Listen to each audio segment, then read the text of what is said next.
Dernière partie de Sartez-moi là avec mon invité d'honneur cette semaine, c'est Samuel Chauveau. Bonsoir Samuel. Bonsoir. Bienvenue Aurélien. sur le plateau, fondateur et gérant de cette institution de la BD qui est la librairie Bulle depuis 1983. Quasiment 40 ans, on va en parler dans quelques instants. Puis on va parler de cet événement du mois de novembre. Je suis un chanceux, c'est ça, puisque je l'ai entre les mains, cette BD qui vient tout juste de sortir sur la reine Bérengère, première BD sur cette reine Bérengère de Navarre, du trône d'Angleterre à l'abbaye de l'Épau, avec un lancement officiel qui aura lieu le 20 novembre prochain à l'abbaye royale de l'Épau. On va détailler tout ça dans quelques instants.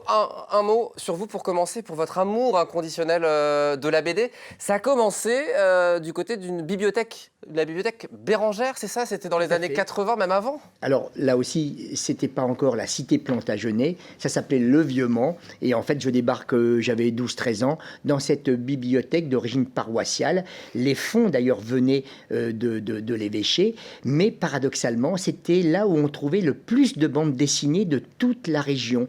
Et quand je suis rentré dans cette bibliothèque, où en plus on n'imposait pas le nombre de quantités, j'ai dû repartir avec plus d'une centaine d'albums. Et là, c'est parti. Et janvier 1983, 20 ans, vous ouvrez du coup Bulle, déjà, c'est comme ça que ça s'appelait à l'époque? Oui, c'était pas très original, mais il n'y avait pas non plus beaucoup de librairies spécialisées BD. Donc en fait, le nom, j'avais cherché phylactère, c'est le nom un peu savant de la bulle, là où on écrit le texte, mais j'ai trouvé ça un peu prétentieux, donc c'était pas très original, Bulle. Et puis de toute manière, je connaissais pas grand-chose, et notamment en commerce. Oui, on va en parler aussi. 20 ans après, 2013, vous partez, direction rue de la Barillerie, oui, 30 ans après même, 2013, après, voilà, tout à fait. Un nouveau défi qui s'installe. Et puis une histoire d'amitié avec mon voisin architecte qui était arrivé lui aussi dans les années 80.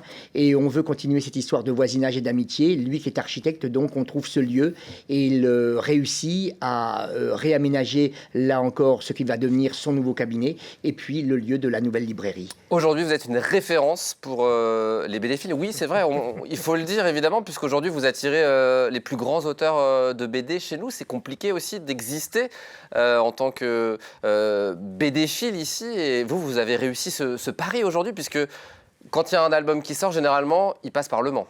Ah oui, c'est vrai que ça, c'est peut-être aussi avec le poids des années de toujours semer la petite graine, vraiment enfoncer un petit peu aussi, je dirais, le terreau, mais ça s'est pas fait comme ça. C'est vraiment des années d'existence, de commencer à comprendre bien ce métier, de connaître aussi toute cette création et de mettre en avant les auteurs. C'est ça qui est devenu un petit peu mon leitmotiv depuis maintenant de nombreuses années. Les 40 ans officiels, donc c'est en janvier 1983.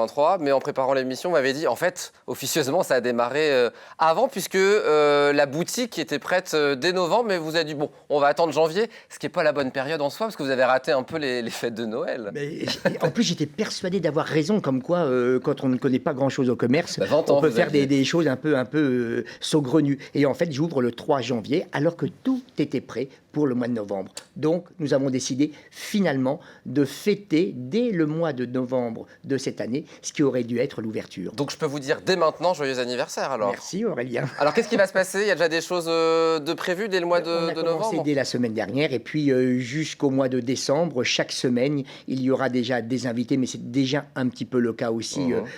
On n'a pas besoin d'anniversaire, mais il y aura des choses. Et puis surtout, création d'un journal avec un collaborateur, Frédéric Davy, qui est le rédacteur en chef. Nous allons créer 4 numéros qui vont retracer, chaque numéro retraçant 10 ans d'activité de la librairie. Et le premier numéro pour décembre. Donc à suivre au sein de la librairie Bulle, il y a aussi évidemment d'autres événements.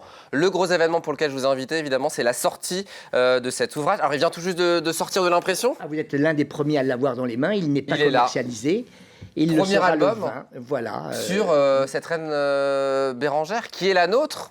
Qui est la nôtre, effectivement. Une volonté du département de raconter son histoire? Oui, je crois que le département avait vu ce que j'avais fait avec le même éditeur concernant la ville du Mans et raconter l'histoire de la ville du Mans depuis la création de la muraille jusqu'à nos jours. Et je crois que ça a fait germer dans leur tête la possibilité de faire un travail par le médium de la bande dessinée avec un auteur qui habite pas loin de la Sarthe, Bruno Rocco, Olivier Renaud, journaliste Ouest France, une pléthore d'historiens parce que c'est une BD BD, certes, mais tous les éléments qui sont dedans, eh bien, sont vraiment historiques, ont été analysés, ont été surveillés de près, de façon à ce qu'il n'y ait pas de coquilles. Et je crois que c'est plutôt une belle réussite. L'histoire de cet album, décembre 1230, Bérengère de Navarre, veuve de Richard Cœur de Lion, n'a plus que quelques instants à vivre et elle va en profiter allongée sur son lit pour nous raconter son histoire. Totalement. Vous savez qu'elle ne verra jamais d'ailleurs, je vais dire l'ouverture, c'est pas le bon terme, elle ne verra pas l'édifice terminé, hein, mais là, il était aussi question dans cet ouvrage de ne pas parler que de l'abbaye, évidemment, mais de parler surtout de cette princesse. Elle était princesse de Navarre. Elle a épousé, normalement, elle était vouée pour épouser un futur grand nom, un roi. Ça a mis du temps un peu, hein. Ce sera sur le tard. Ce sera finalement avec Richard, qui avait déjà essayé 2 années auparavant, mais ils ne se verront pas beaucoup, car Richard, dès son mariage, eh bien, part pour la croisade. Et c'est une dame qui attendra longtemps son époux. C'est ce qu'on va découvrir dans ce magnifique album. Lancement officiel le 20 novembre prochain, ça sera un dimanche à l'abbaye royale de l'Épau. Il y a toute une exposition qui va être mise en place. Il faut y aller pour rencontrer justement le scénariste et le dessinateur de l'ensemble de tous les acteurs seront présents, avec quelques autres animations qui auront un rapport avec, on va dire, ce Moyen-Âge. En tout cas, je crois que ça vaut le coup et je crois que ça peut être une très très belle fête. Vous nous réservez plein de surprises, comme d'habitude.